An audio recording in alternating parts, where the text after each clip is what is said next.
we'll guide you through how to turn off Copilot AI in Microsoft Edge.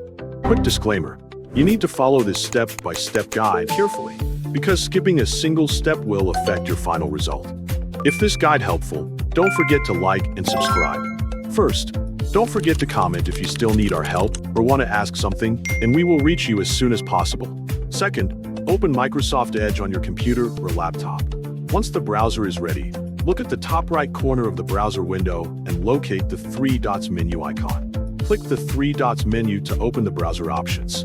A menu containing various features and settings will appear. Click Settings to open the Microsoft Edge settings page and wait for it to finish loading before continuing.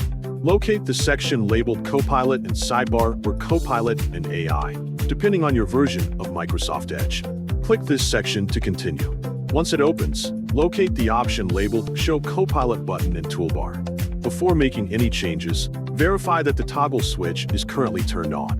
This confirms that the Copilot button is currently visible in the browser toolbar. Next, position your cursor over the toggle switch and click it to disable the Copilot button. Verify that the toggle has changed from on to off, indicating that the toolbar button has been successfully disabled. Continue reviewing the remaining settings on the page and locate any additional options related to automatically opening Copilot, if they are available in your version of the browser. If these options are currently enabled, disable them as well to prevent Copilot from launching automatically during your browsing sessions. Once you have confirmed the settings, return to the main Microsoft Edge browser window. Look again at the top right corner of the browser interface where the Copilot button was previously displayed.